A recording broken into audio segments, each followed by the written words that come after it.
என் பசங்களுக்கு நான் செஞ்சு கொடுத்த சிக்கன் கபாப் எப்படி பண்ணுறதுன்னு பார்க்கலாமா? மிக்ஸி ஜாரில் 1 டேபிள் ஸ்பூன் சீரகம், 1 டேபிள் ஸ்பூன் சோம்பு, 1 டேபிள் ஸ்பூன் மிளகு, ஒரு அன்னாசிப்பூ, 2 ஏலக்காய், ஒரு அரை துண்டு பட்டை, ஒரு 3 கிராம்பு, இது எல்லாத்தையும் நல்லா ஃபைனாக பவுடராக அரைச்சி எடுத்துக்கலாம். இப்போ அதிலே 2 பெரிய வெங்காயம் சேர்த்துருக்கேன், ஒரு 5-6 பல் பூண்டு, அரை துண்டு இஞ்சி, 2 பச்சை மிளகா, புதினா, கொத்தமல்லி, இதையுமே தண்ணி ஊற்றாமல் அதோடையே சேர்த்து அரைச்சிடலாம்.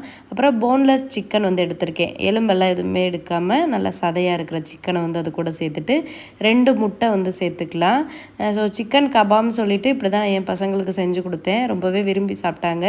காரம் கொஞ்சம் கம்மியாக போட்டுக்கோங்க, நான் கொஞ்சம் காரம் அதிகமாக போட்ட மாதிரி இருந்தது. மிளகும் சேர்த்துட்டேன், பச்சை மிளகாவும் சேர்த்துட்டேன், மிளகாய் பொடியும் சேர்த்துட்டேன்.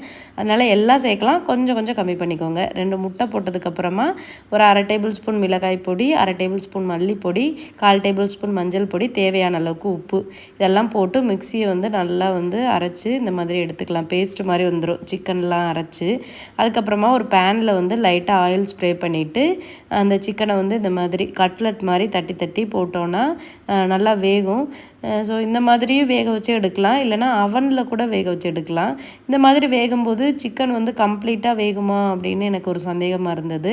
அதனால் ஒரு 2 நிமிஷம் மட்டும் அந்த பேனில் குக் பண்ணிவிட்டு அப்புறம் அவனை ஹீட் பண்ணிவிட்டு அந்த ட்ரே ஃபுல்லாக அந்த வேக வச்ச அந்த சிக்கன் கபாபை எடுத்து அதில் ஒரு 10 நிமிஷம் அவனில் வேக வச்சேன். அதுக்கப்புறம் இந்த மாதிரி ஸ்கியூவர்ஸ் இருக்கும் பாருங்கள், இதில் இந்த சிக்கனை அப்படி குத்தி கொடுத்தோன்னா குழந்தைங்க கொஞ்சம் விருப்பப்பட்டு சாப்பிடுவாங்க, சும்மா கையில் சாப்பிட்றத விட.